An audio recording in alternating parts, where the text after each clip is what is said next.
बिस्मिल्लाहिर्रहमानिर्रहीम, अस्सलाम वालेकुम नाज़रीन, आप देख रहे हैं प्रोग्राम दिल स्टार। मैं हूं यासिर रशीद और स्टूडियो मेरे साथ मौजूद हैं सीनियर तजियाकार राना मोहम्मद अजीम साहब। नाज़रीन, पाकिस्तान तहरीक इंसाफ से राहें जुदा करने वालों की फहरिस्त जो है वो तवील होती जा रही। उसमें वो भी लोग हैं जो बहुत अरसा खामोश रहे, उसमें वो भी लोग हैं जो बहुत ज़्यादा मुतहर्रिक रहे, उसमें वो भी लोग हैं जो गाहे बगाहे कभी मुतहर्रिक दिखाई देते रहे और कभी खामोश दिखाई देते रहे। लेकिन अगर कोई ये कहे कि पाकिस्तान तहरीक इंसाफ को डेंट नहीं पड़ा, तो अब आके पढ़ना शुरू हो चुका है।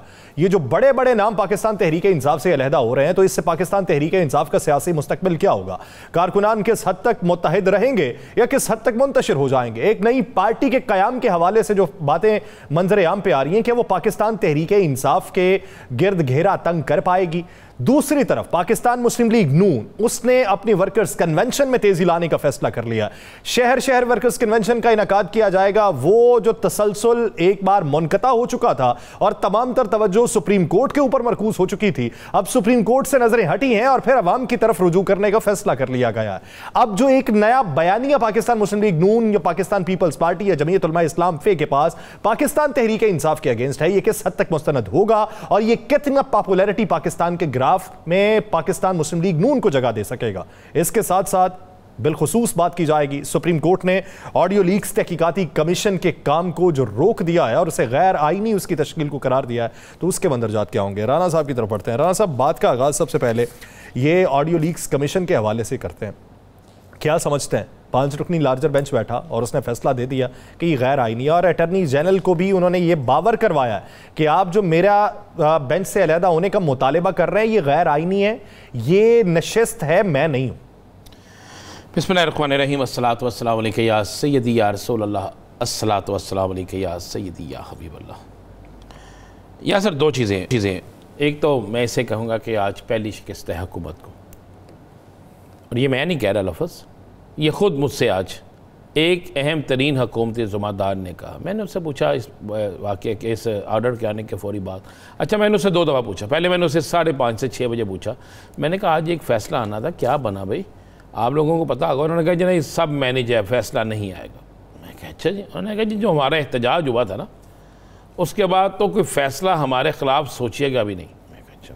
मैंने चले, जब फैसला आया तो मैंने दोबारा उसे फ़ोन किया। मैंने कहा भाई ये क्या हो गया? जनाब वाला, आप बैठे भी इस्लामाबाद में हैं, आप बातें भी ये मुझे समझा रहे थे, तो ये क्या हो गया? पता उसने क्या कहा?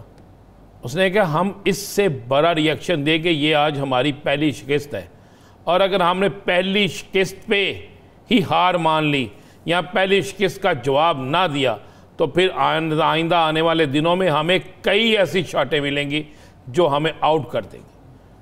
अब वो आउट हो जाएंगे, हम ऐसी शॉट्स हमें लगेंगी, क्या बिल्कुल फारिग हो जाएंगे। मैंने कहा क्या मतलब, क्या करने जा रहे हैं? उसने कहा जी आज रात को एक अहम मीटिंग हो रही है, उस मीटिंग में हम फैसला करने जा रहे हैं कि ये जो हमारे ख़िलाफ़ फ़ैसला आया है, इन फैसला करने वालों के ख़िलाफ़ अब हमने इंतहाई, उसने ये लफ्ज़ अदा किया कि इंतहाई अहम तरीन कदम उठाया जाएगा। मैंने कहा यार क्या आप ये अफोर्ड करते हैं? उसने कहा जी मरने से बेहतर होता फिर मार दो। यासिर साहब, ये लफ्ज़ अदा की है उसने। ये आज का फैसला मुतवक्किल यही था। सुबह से जो हेयरिंग हो रही थी, राना साहब, यहाँ पे सवाल ये बनता है, जब उनके पास पूरा मंजरनामा इस वक्त है, एक पार्टी के मुखालिफ बयानिया है, और बयानिया वो मजबूत भी होता चला जाएगा कि जब रियासत के तकद्दुस की बात है, तो वो सारी चीज़ें उनके पास हैं, तो अब भी वो टकराव की सियासत क्यों चाहते हैं? अच्छा, ये आपका ख्याल है? ये आपका ख्याल है?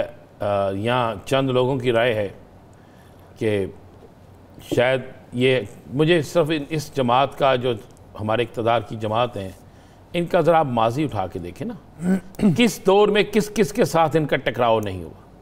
किस दौर में?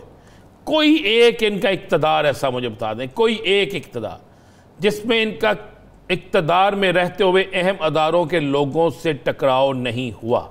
कोई एक मुझे दौर बता दें। ये कोई एक से मुझे याद आया, इनके हिमायती हैं, वही बात करते हैं। ये वाहिद मियाँ नवाज शरीफ साहब थे जिन्होंने 4 बार इदारों से टक्कर ली, और वाहिद वही थे जिन्होंने 4 बार सुलह कर ली।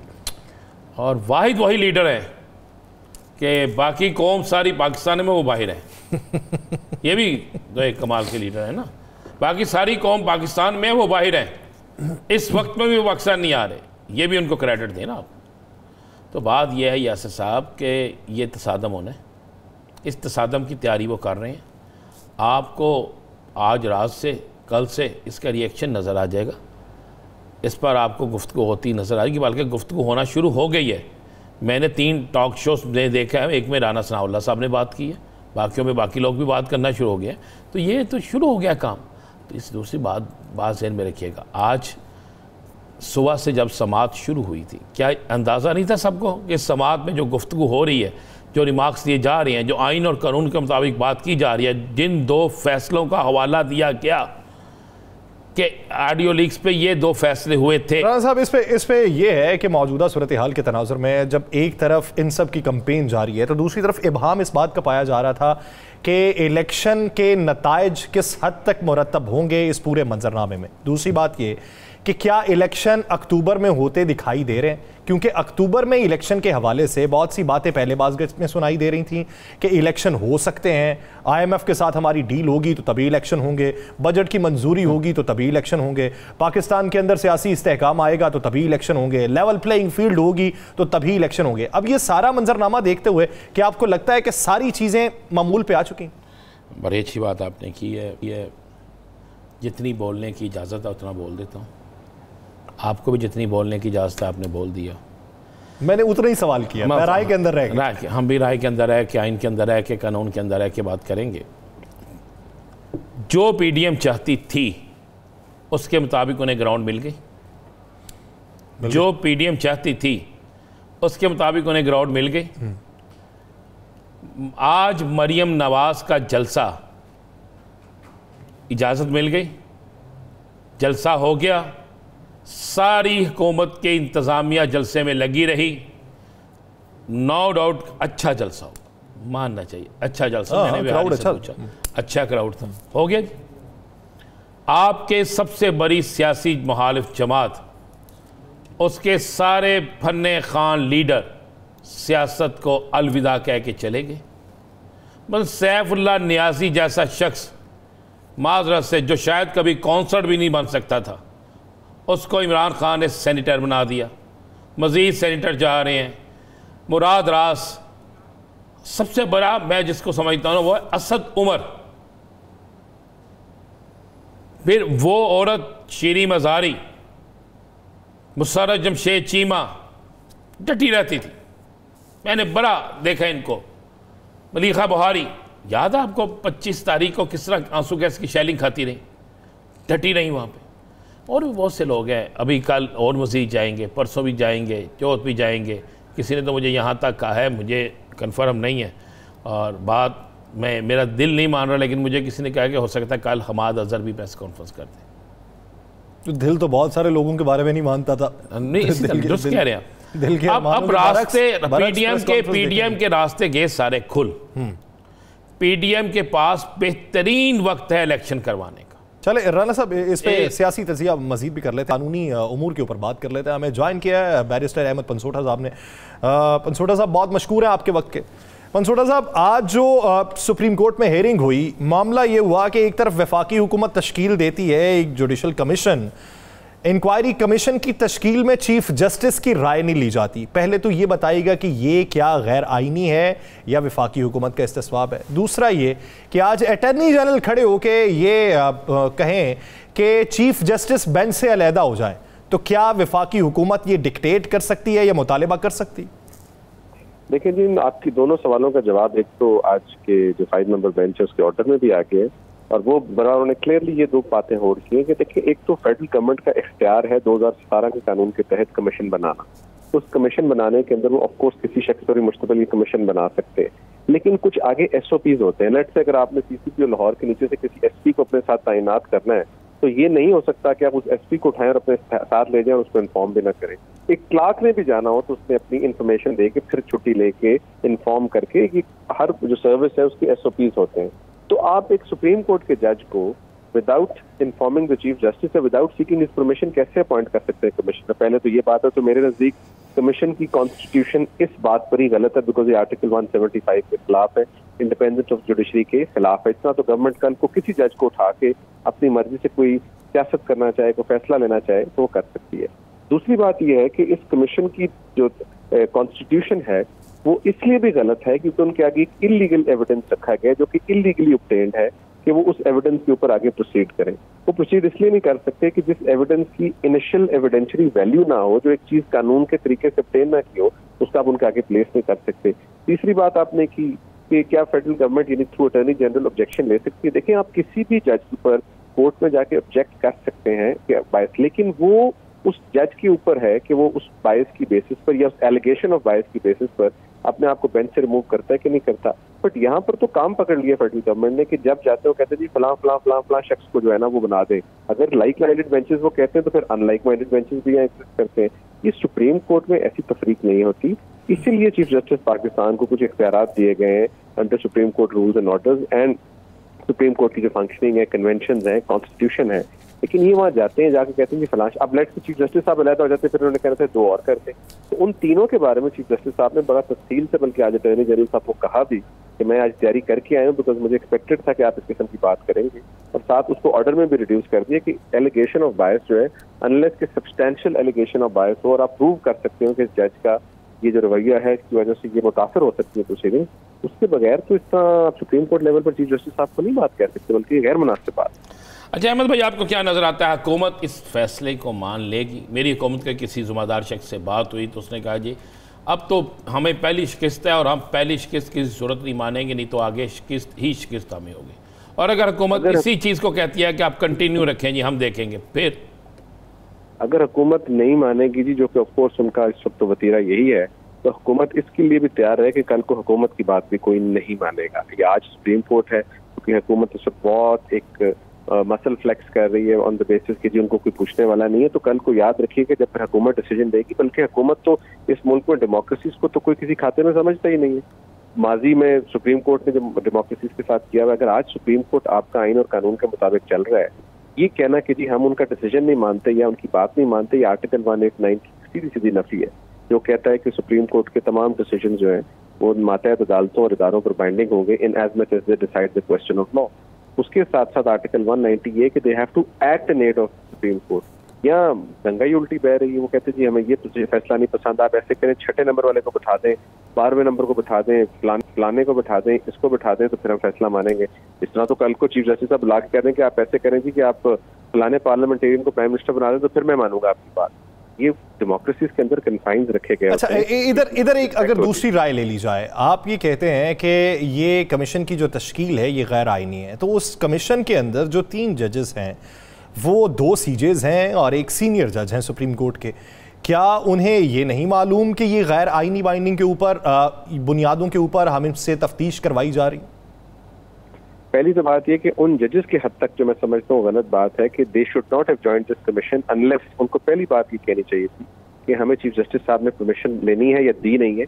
उसके अलावा अगर वो कमीशन का हिस्सा बन जाते हैं फिर तो जो टीओआर उनको प्रेजेंट किए जाएंगे उनसे बाहर नहीं जा सकते, क्योंकि वो कमीशन के अंदर बैठकर एक कमीशन के पावर एक्सरसाइज कर रहे होते हैं, वो सुप्रीम कोर्ट के जज की पावर एक्सरसाइज नहीं कर रहे होते। इसी वजह से चीफ जस्टिस साहब ने कहा है कल को लेट से हुकूमत कोई बहुत अजीब सा कमीशन बना दे, मतलब I don't even want to give an example, और कह दी कि ये सुप्रीम कोर्ट के 3 जज बैठ जाए, तो ये तो उनको जेपरडाइज करने वाली बात है, उनको सियासत में या किसी और इशू में उतारने वाली बात है।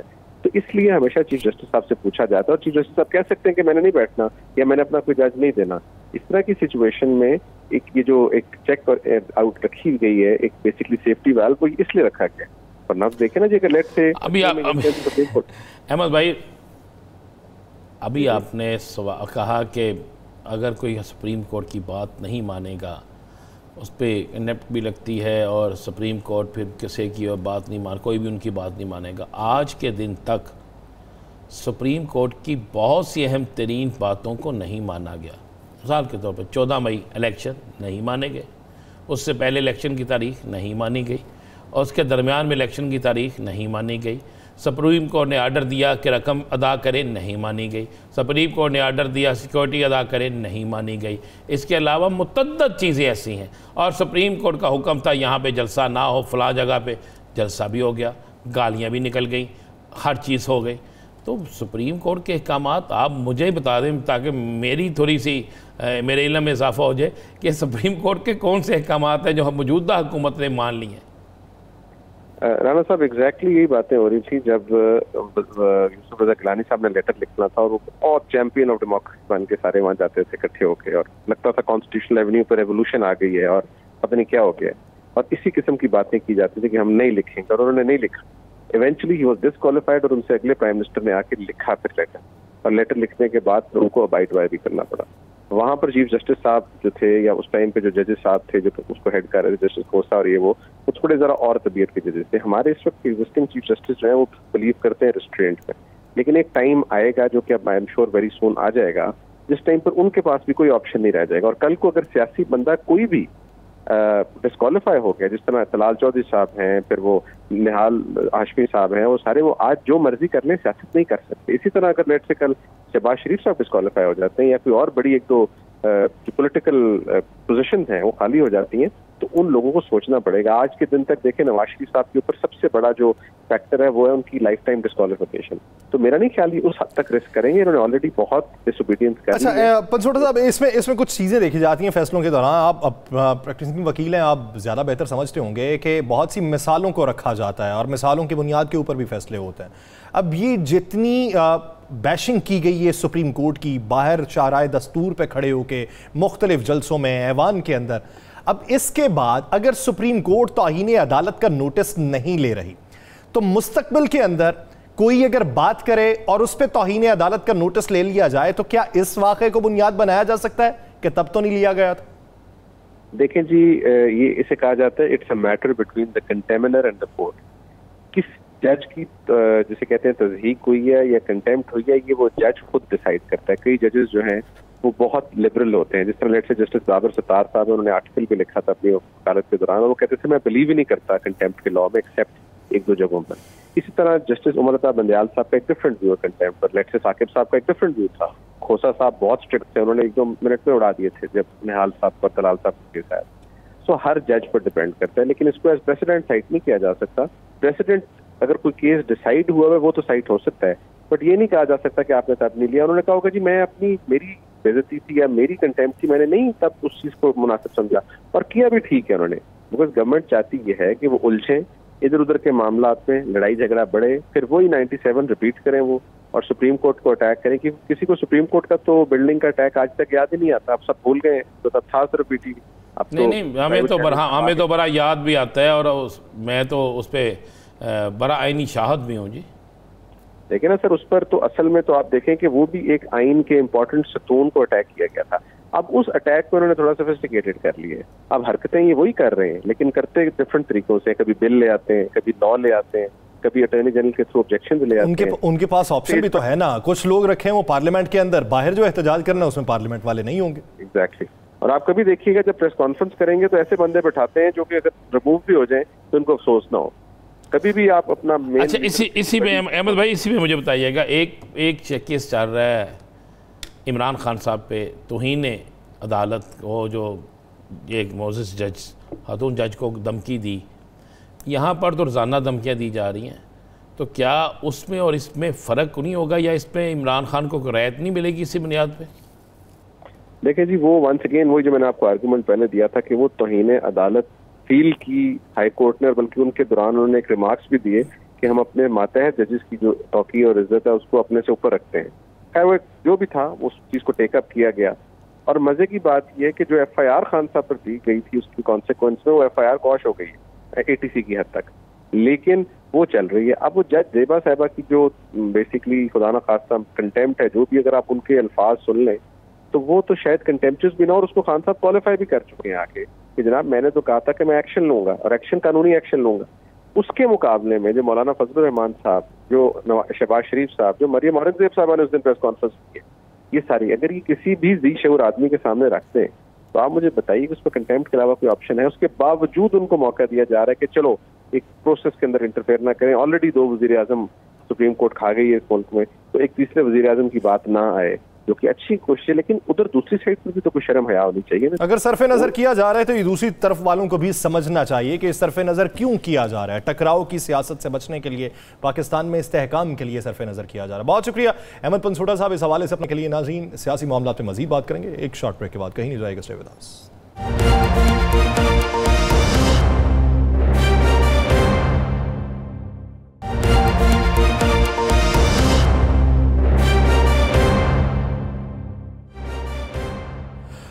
ब्रेक के बाद खुशामदीद। नाज़रीन, पाकिस्तान की मुआशी सूरत हाल के ऊपर बात करते हैं। हम जिस दगरगूं सूरत हाल का शिकार हो चुके हैं, हमारी जो करेंसी है वो एक दिवालिया ज़दा मुल्क की करेंसी से भी नीचे चली जा चुकी, यानी श्रीलंका से भी हमारी करेंसी नीचे चली गई। ये हमारे लिए कितनी हैरत या अफसोस का मकाम होना चाहिए। पाकिस्तान के अंदर IMF के स्टाफ लेवल मुआहदे की अभी तक तकमील नहीं हो रही। पाकिस्तान के अंदर अगर बजट बनेगा तो बजट में किन मुश्किलात का सामना करना पड़ेगा। हुकूमत कहती है कि हम सही समत में गामजन हो चुके हैं, हमारा ट्रैक ठीक हो चुका है, हमने जितनी मुश्किलात बर्दाश्त करनी थी कर ली, अब मुश्किल वक्त जो है वो गुजरने का वक्त है। तो क्या वाकई मुश्किल वक्त गुजर जाएगा या फिर हमें मजीद तबाही का सामना करना पड़ेगा, हमारे ऊपर मजीद बोझ पड़ेंगे, सब्सिडाइज सेक्टर्स बंद कर दिए जाएंगे और पाकिस्तान में इंडस्ट्री का मुस्तकबिल क्या होगा। ये तमाम तर सवालात के जवाब जानने के लिए हमने राबिता किया है। माहिर मईशत कैस असलम साहब हमारे साथ मौजूद हैं।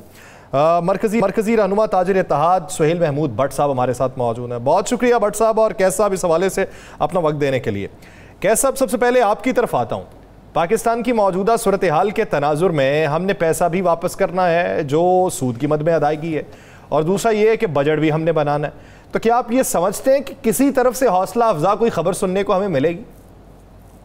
अभी तो नहीं मिलेगी सर। बात यह है कि जब आपके इंटरेस्ट रेट्स 21% पे होंगे तो और जो इन्फ्लेशन है वो 36% से ज्यादा होगी और कहीं 48 के करीब जा रही है, तो इस सूरत में छोटे कारोबार तो नहीं चल सकते।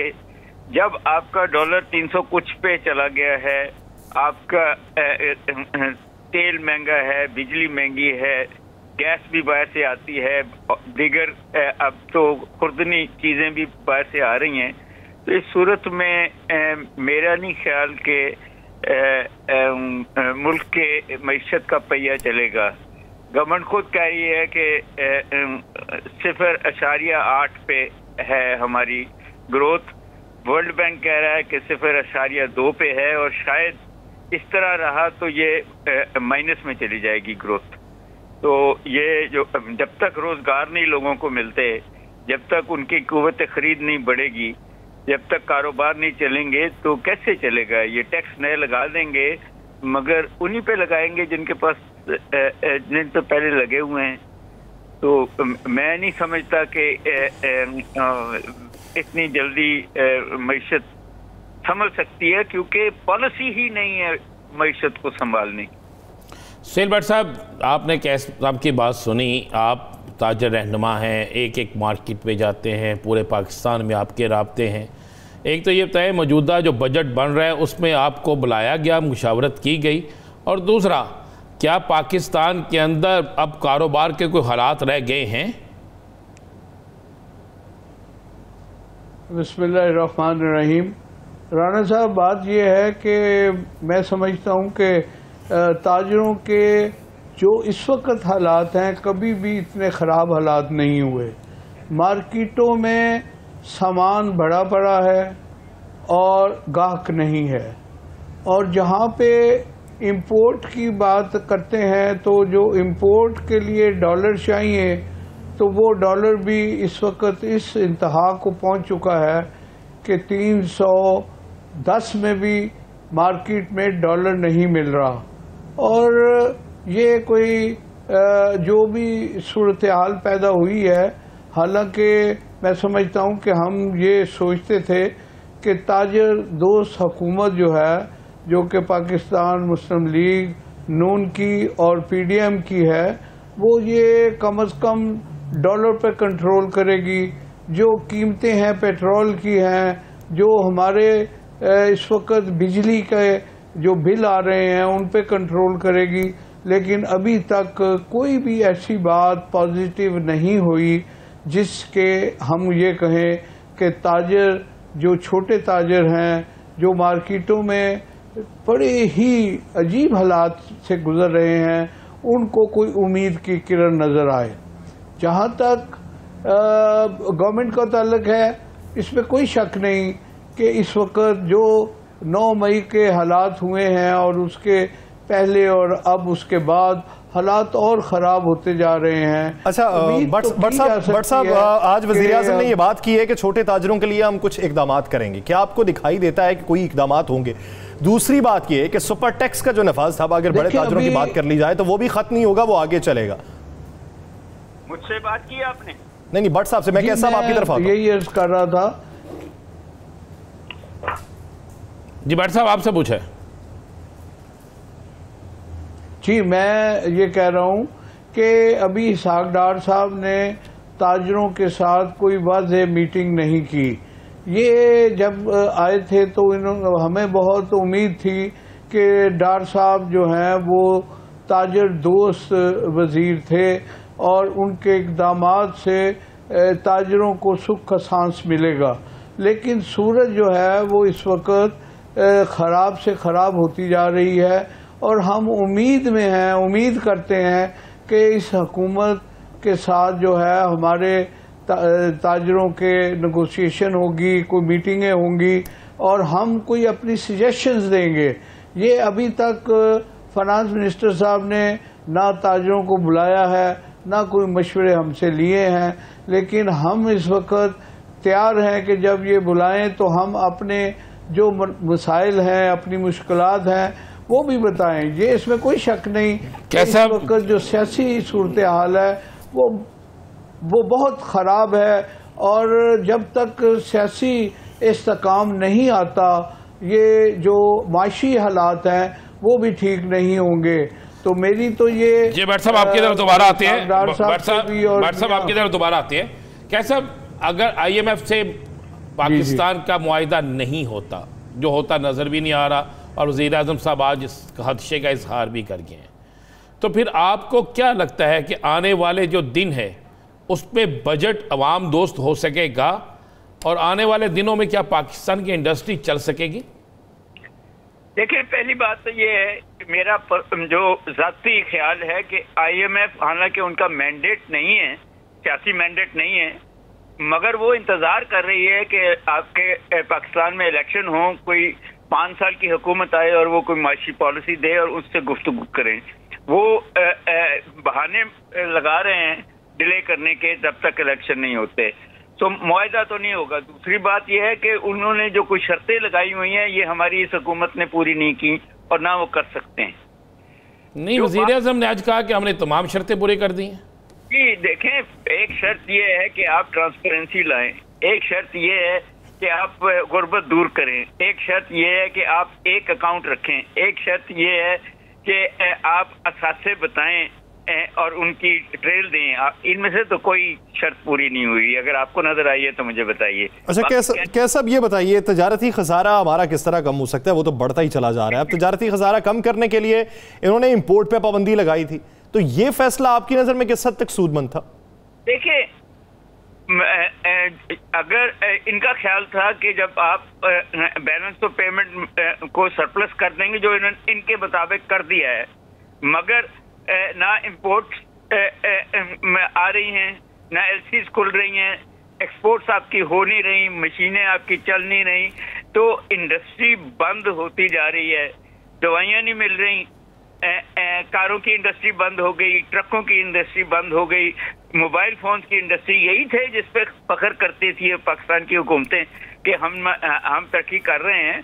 तो इंडस्ट्री जब बंद हो जाए तो उसको चंद साल लगा करते हैं रीएस्टैब्लिश होने में। मैंने तो ये देखा है कि कारोबारी लोग जो हैं वो डॉलर खरीद के इस मुल्क से बाहर ले गए हैं। सो जब तक आप इन्वेस्टर का कॉन्फिडेंस नहीं, मैंने आपसे पहले बात की है कि 21% सराय वो इंटरेस्ट रेट पे कारोबार नहीं हो सकता। आपको सिंगल डिजिट पे लाना पड़ेगा, आपको कुछ मराते देनी पड़ेंगी। ये अवाम दोस्त की जो बात हम करते हैं तो बिजली महंगी हो रही, गैस महंगी हो रही है, तेल कभी 10 रुपए सस्ता करते हैं, 20 रुपए महंगा कर देते हैं, उससे जो इनपुट प्राइसेस हैं वो बढ़ रही हैं। आटा महंगा है, चीनी महंगी है और दीगर चीजें।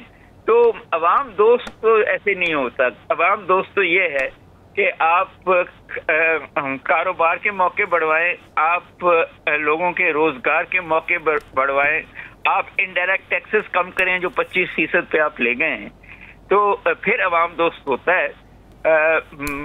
चंद सड़कें बनाने से तो शायद अवाम दोस्त नहीं होगा, अवाम बहुत मुश्किल में है। भट्ट साहब कैस साहब की आपने बात सुनी है, आप इस उम्मीद से बैठे हैं कि आपको बुलाया जाएगा बजट के लिए। बजट पेश करने में दिन भी थोड़े रह गए हैं, मेरे पास जो इतलात है उसके लिए उसके हवाले से बजट तैयार भी हो चुका है। अगर इस पे आप पे दोबारा वही टैक्स लगते हैं, सारा कुछ उसी तरह होता है, तो भट्ट साहब ताजर किधर जाएंगे? क्या दुकानें बंद करके चाबियां दे देंगे आप? देखिए राणा साहब, सबसे पहली बात तो ये है कि ताजर से पहले मैं एक पाकिस्तानी हूँ, और मैं पाकिस्तानी होने के नाते ये भी कहूँगा कि देखें, इस मुल्क ने हमें तिजारत दी, दुकानें दी, मकान दिए, पैसे दिए, अब इस मुल्क को देने की बारी है। हमें चाहिए कि हम ताजर जो हैं इस बात पे लिए तैयार हैं कि हम टैक्स जो ये लगाएंगे, अगर ये हमें खुद बात करें हमारे साथ, ताजरों के साथ, तो हम ये टैक्स दे के हुकूमत को मजबूत करना चाहते हैं। हम ये टैक्स, ये नहीं है कि हम टैक्स ही लगाएं और हम ना दें। हम तो चाहते हैं फिक्स टैक्स लें हमसे, अपना एक टारगेट बनाएं और ये भीख मांगनी छोड़ दें। ये जो हुकूमतें, आपको पता है कि पीटीआई ने भी वही किया, जो ये अब IMF के पीछे लगे हुए हैं। ये जब से मुल्क बना है तो हम मांग ही रहे हैं। तो हमें ये चाहिए कि ये अब मांगने की बात छोड़ के हमें अपने ऊपर इंहिसार करना चाहिए। हमें ये जो आप देखते हैं कि अगर आप खड़े हो जाएं सड़कों पे तो आपको कोई पुरानी गाड़ी नजर नहीं आएगी। ये लेविश जो तर्ज़े जिंदगी है हमारा, उसको खत्म करें, मुल्क के लिए सोचें, हम सब मुल्क के लिए सोचें। अच्छा भट्ट साहब, यानी आप ये चाह रहे हैं कि फिर से एक ऐसी कोई तहरीक चले जो कर्जा उतारो मुल्क सवारों के नाम से हो? जी, मैं कहता हूं कि कर्जा जो उतारना है वो तो अब जाहिर है कि जिन्होंने दिया है वो लेना भी जानते हैं, लेकिन आगे से हम मजीद कर्जों में डूबते ना चले जाएं। हम कोई ऐसी पॉलिसी बनाएं कि हुकूमत जो है वो अवाम को रिक्वेस्ट करे, अवाम को बताए फैक्ट्स कि किस वक्त जो मुल्क का हालात हैं वो ठीक नहीं है, वो कारोबारी हालात ठीक नहीं है, मौशी हालात ठीक नहीं है, सियासी हालात ठीक नहीं है। तो इन सब को ठीक करने के लिए कौन आएगा? वक्त हुकूमत ही होगा। तो हुकूमत इस वक्त सख्त फैसले जो ये करती चली आ रही है और मजीद सख्ती करे। और ये जो लोगों के ऊपर देखे ना, आप अगर मेरे पे, मैं आपकी तरफ देखूंगा और इसी तरह वक्त गुजर जाएगा तो इससे मसाइल हल नहीं होंगे। जो हमारे मसाइल हैं वो अवाम तक पहुंचाए जाएं और एक ऐसा माहौल क्रिएट करें कि तमाम सियासी जमातें इकट्ठी होकर मुल्क के लिए सोचें। मुल्क के लिए इसलिए सोचना बहुत ज़रूरी है कि कभी भी ऐसे मुश्किल हालात नहीं आए। आपके सामने कि फौज के साथ किस तरीके से अवाम का रिएक्शन आया है, ये अच्छी बात नहीं है। और ये बात जो है वो हर पाकिस्तानी को सोचनी चाहिए कि फौज हमारी है। कोई शक नहीं, कोई शक नहीं, कोई शक नहीं, फौज हमारी है, फौज के लिए हमें लड़ना मरना है, फौज पे हमारी जान भी कुर्बान है, अदारे हमारे हैं, इसमें कोई शक नहीं। ये सारे पाकिस्तान की आवाज़ है।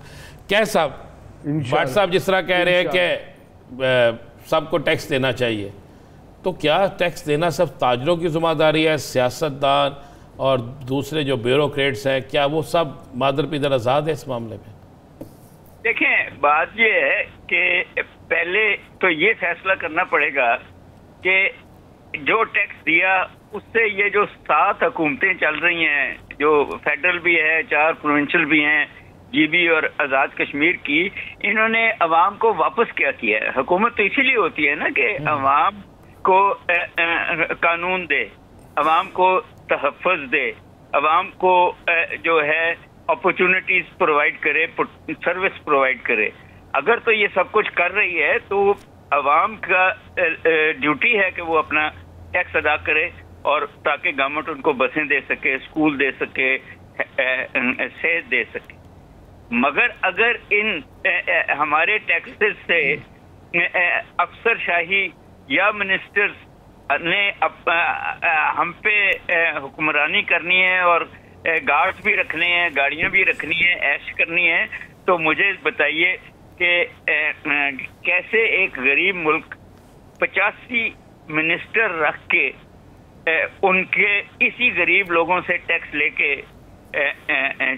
चल सकता है। आपको रिफॉर्म लाने पड़ेंगे, आपको छोटी गवर्नमेंट लानी पड़ेगी, आपको पर्पसफुल गवर्नमेंट लानी पड़ेगी, आपको रिश्वतखोर अफसर नहीं बनाने पड़ेंगे, आपको ऐसे लाने पड़ेंगे जो उसके लिए कोई बहुत ज्यादा साइंस नहीं चाहिए, उसके लिए कुछ रिफॉर्म्स हैं लेकिन वो करेगा कौन? दावा उसका सभी करते हैं, लेकिन हर आने वाला दूसरे से कुछ ज्यादा करके चला जाता है। अवाम की भलाई के लिए कब फैसले किए जाएंगे, ये वो सवाल है जो अवाम जानना चाहते हैं, जिसका जवाब हुकूमरानों के पास तो मौजूद है लेकिन वो देना नहीं चाहते। बहुत शुक्रिया कैसे साहब और भट्ट साहब इस हवाले से अपना वक्त देने के लिए। नाज़रीन, इसी मंजरनामे पर मजीद बात की जाएगी कि बजट का तश्कील दिया जाना किस हद तक मुश्किल है और हुकूमत किस तैयारी में है। कहीं नहीं जाएगा, एक ब्रेक के बाद मिलते हैं। Stay with us.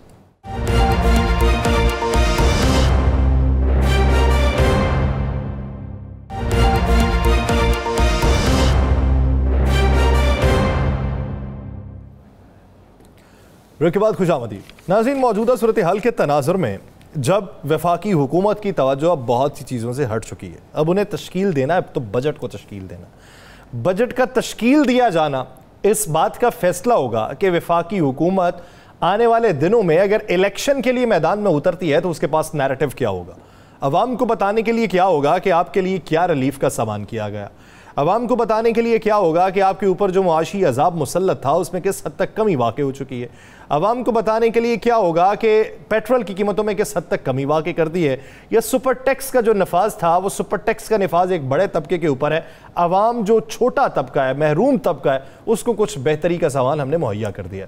इसी बारे में बात करने के लिए वज़ीर आज़म के मुआविन खुसूसी कैसर अहमद शेख साहब ने हमें ज्वाइन किया। शेख साहब, बहुत मशकूर हैं आपके वक्त के। शेख साहब, अगर ये सारा ये अभी सियासी मंजरनामे को छोड़िए, अभी सिर्फ मुआशी मंजरनामे के ऊपर आते हैं और आपकी ग्रिप भी है इन तमाम चीज़ों के ऊपर, 9 जून को बजट के हवाले से इजलास बुलाए जाने का इम्कान है, आप समझते हैं कि तमाम तर तैयारी बजट का फ्रेमवर्क तैयार कर लिया गया है और उसमें कोई बेहतरी का सामान भी है? बिस्मिल्लाहिर्रहमानिर्रहीम। आज बजट की प्री बजट हमने एक बहुत बड़ी मीटिंग की है। पाकिस्तान के तकरीबन सारे ही जो बड़े बिजनेसमैन और इंडस्ट्रियलिस्ट हैं कराची में, वज़ीर आज़म साहब हमारे मेहमान थे। गवर्नर हाउस में मैंने इनवाइट किया हुआ था। काफ़ी दिनों से मैं वज़ीर आज़म साहब से कह रहा था कि इंटरैक्शन करें और बजट की तैयारी के लिए मशवरा करें स्टेक होल्डर से। उनकी मेहरबानी है कि वो तशरीफ़ लाए। आज बड़ी तफसील से हमने कोई 1 घंटा और 15 मिनट इसी टॉपिक पे बातचीत की है और तमाम लीडिंग लोग और इवन दरमियाने तबके के मुख्तलिफ सेक्टर के लोग, एक्सपोर्टर्स भी, इम्पोर्टर्स भी, ट्रेडर्स भी और हर तबके से। तो इस वक्त बजट बनाना कोई इतना आसान नहीं है, बड़ी मुश्किलात हुकूमत को फेस हो रही हैं। IMF अभी तक हमारा प्रोग्राम फाइनलाइज नहीं हो सका। अभी फिर जो ओपन मार्केट रेट है और इंटरबैंक रेट है उसमें फ़र्क बहुत बढ़ रहा है। महंगाई अपनी जगह पे कायम है और बढ़ रही है और हम सोच रहे हैं कि किस तरह आम तबके की तनख्वाहें बढ़ाई जाएं, किस तरह उनको रिलीफ दिया जाए, क्या तरीक़ाकार हो। लेकिन पाकिस्तान के पास रिक्वायर्ड फंड नहीं है। हमारा रेवेन्यू टारगेट भी पूरा नहीं हुआ इस साल का और सिर्फ इंटरेस्ट रेट ही है ना। देखिए जो फिर आप इकनॉमिक पे जब बात करते हैं कि PTI हुकूमत ने जो $3 अरब जो आज के 87,000 करोड़ रुपए बनता है वो चंद अमीरों को तो 0% पे दे दिया, लेकिन ख़ुद हुकूमत वो जो ले रही है वो सूद पे ले रही है और हर साल उस पे 15-16 हज़ार करोड़ रुपए सूद भर रही है। उसी रकम पे जो अमीरों को फ्री दिया है, खुद हुकूमत ने कर्जा लिया है, अपनी रकम उनको फ्री दी है, खुद कर्जा लिया है, 15-16 हज़ार करोड़ रुपए सूद भर रही है। तो इतना सूद भर के हमारे पास तो रेवेन्यू नहीं है, पैसे नहीं है। तो आप दुरुस्त कह रहे हैं, मैं कोई बड़ा ऑप्टिमिस्टिक नहीं हूँ। इस वक्त बहुत ही मुश्किलात हैं बजट के बारे में, और IMF से ये ठीक है, उन्होंने बड़ी अपनी प्री कंडीशन लगाई हैं। मैं समझता हूँ तब भी हमें अपनी इकनॉमिक टीम में और इजाफा करना चाहिए और इंटरेक्शन करना चाहिए, और IMF से कोशिश करनी चाहिए फ्लेक्सिबल होके उनको भी समझाएं, उनको कन्विंस करें अपनी मुश्किलात के बारे में।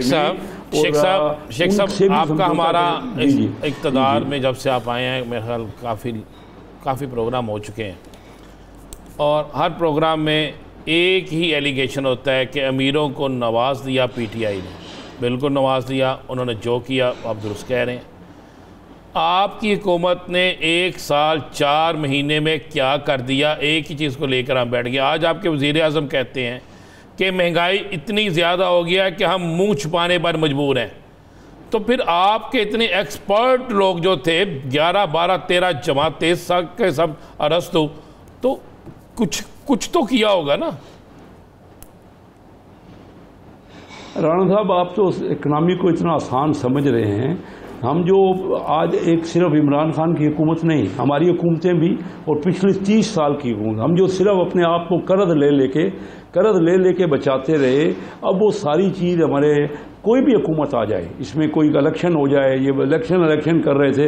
मैं आपको 1 साल से कह रहा हूँ, 12 मई को मैंने कहा था पिछले साल कि पहले आपस में बैठ जाए और मिल के, आपको याद होगी सारी बातें, मुझे याद है। आज वही सामने आ गई ना आपकी बात। हमारा मरीज जो है वो वेंटिलेटर पे है। मैं इस वक्त किसी एक हुकूमत को डिफेंड नहीं कर रहा।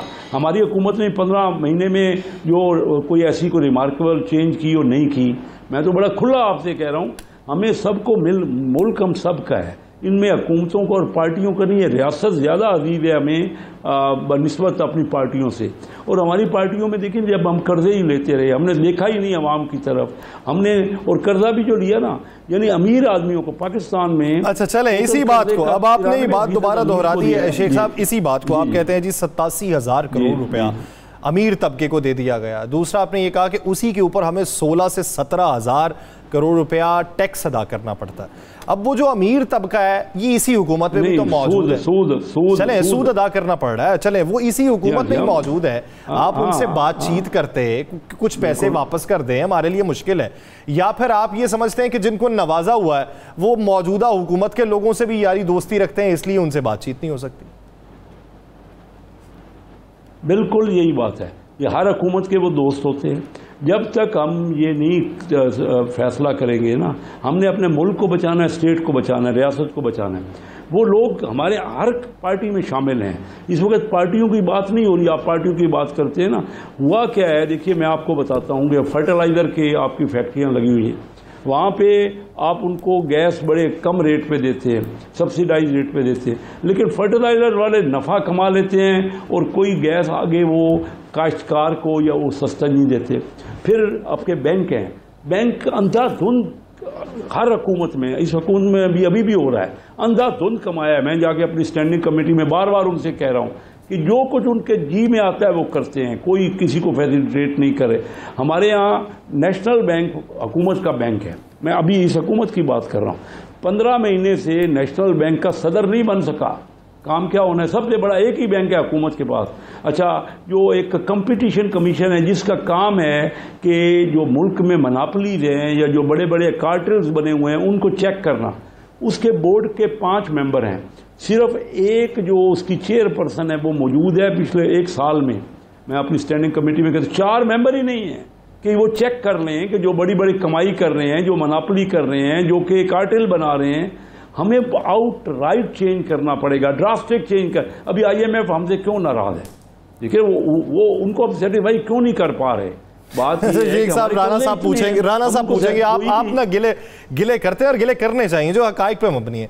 सवाल ये है कि मैं अगर इस इदारे में काम कर रहा हूँ, 92 न्यूज़ के प्लेटफॉर्म को इस्तेमाल कर रहा हूँ, और कल को मेरी ज़बानबंदी के लिए ये हिदायत जारी कर देता है चैनल, और मैं वहाँ पे कोई बात करूँ, मेरी सुनने के लिए कोई मौजूद ना हो, तो मुझे यहाँ पे रहने का फ़ायदा क्या है? मैं यहाँ से निकलूँ और कहीं और जाके बैठ जाऊँ।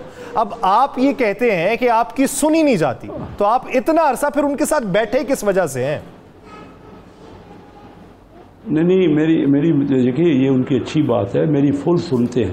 पहले तो आप ये सवाल ही कर रहे हैं आप मुझे बता दें जो पार्टी PTI जिसको लोग समझते थे कि वो बहुत कमाल कर रही, कोई उनके अपने साथी क्या ट्रेनिंग किए गए, एक एक बंदा तो उनका छोड़ है, हमारे ऊपर भी किस तरह से हो रहा है, किस तरह से हो रहा है आपस में। शेख साहब मैं इस मौसम पे आना नहीं चाहता था, मैं तो नहीं आ रहा था, आप ही आएंगे।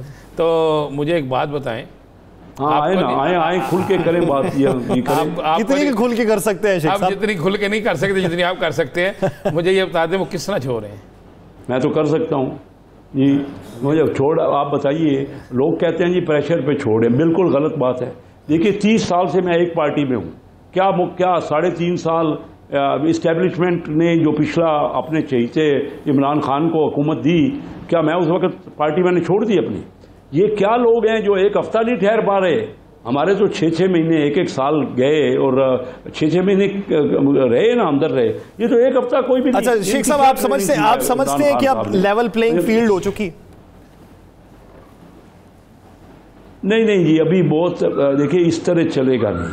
बात ये है कि हमें सबको, मुल्क तो सबका है ना जी, इख्तिलाफ राय ये जो हुआ है 9 मई को, उसको तो कोई टॉलरेट नहीं कर सकता। वो तो हमारी उस पे कोई दूसरी राय है ही नहीं शेख साहब, काट रहे थे। उस पे कोई दूसरी राय है ही नहीं है, कोई दूसरी राय नहीं। जिसने किया है उसको सजा मिलनी चाहिए, जो पीछे है उसको सजा मिलनी चाहिए, और ये इस पे कोई दूसरी राय नहीं। ये तो बता दें, चले खबर तो दे दें, लेकिन ये तो बता दें, ये तो बता दें कौमी हुकूमत के लिए कितनी तैयारी हो चुकी है। हमें इंटरेक्ट आज किया है जी। जी मुझे ये बता दें, कौमी हुकूमत बन रही है कि इलेक्शन हो रहे हैं? इस वक्त इलेक्शन मुझे तो नजर नहीं आ रहे। अगर मेरी जाती राय आप पूछते हैं तो इन हालात में इलेक्शन के लिए माहौल तो नहीं है। या तो माहौल इवेंचुअली तो इलेक्शन होने चाहिए, उसके बगैर तो कोई और लॉजिकल नहीं होता। शेख साहब PTI का जलसा करने के लिए हालात नहीं है, दफा 144 है, लेकिन विहाड़ी में बड़ा वर्कर कन्वेंशन करने के लिए आपके हालात ठीक हैं। अभी इलेक्शन के हालात नहीं है, सूट नहीं कर रहा है, और जब सूट करना शुरू हो जाएगा तो हालात बन जाएंगे।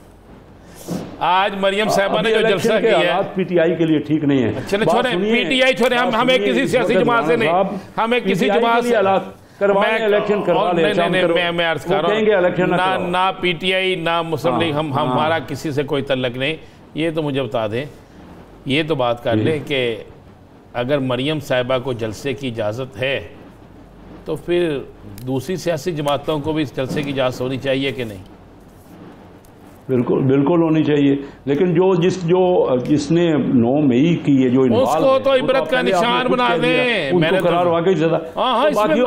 बाकियों को तो इजाज़त होनी चाहिए। बाकियों, आपका सवाल था ना कि दूसरी पार्टियों, बिल्कुल इजाज़त होनी चाहिए। मैं आपके 100% आपके साथ हूँ। किसी को एक को है तो दूसरे को क्यों नहीं है? हमारा मुल्क सबके लिए है। बात यह है कि मैंने अगर जुर्म किया है तो मुझे सजा मिलनी चाहिए, जो बेकसूर है उसको छोड़ना चाहिए, उसका कोई फॉल्ट नहीं है। जमहूरियत जो है, मुझे समझ नहीं आ रही है कौन लोग हैं जो सारे ही मेरे खिलाफ, जुल्फ़कार शाह इलेक्शन आप अच्छी तरह जानते हैं, रजोए वाले, वो सारे जंग और चनियोट के सबसे बड़े जिम्मेदार हैं। मैं कराची ले आके उनसे इलेक्शन लड़ता हूँ। अब बताइए कि वो 4 पार्टियां तो चेंज कर चुके हैं, वो काफ लीग में रहे, वो पीपल पार्टी में रहे, वो PTI में रहे, वो मुस्लिम लीग में नून में रहे। अब बताइए, वो तो रोज़ एक हफ्ते में पार्टी चेंज कर देते हैं जिधर उनको लगता है।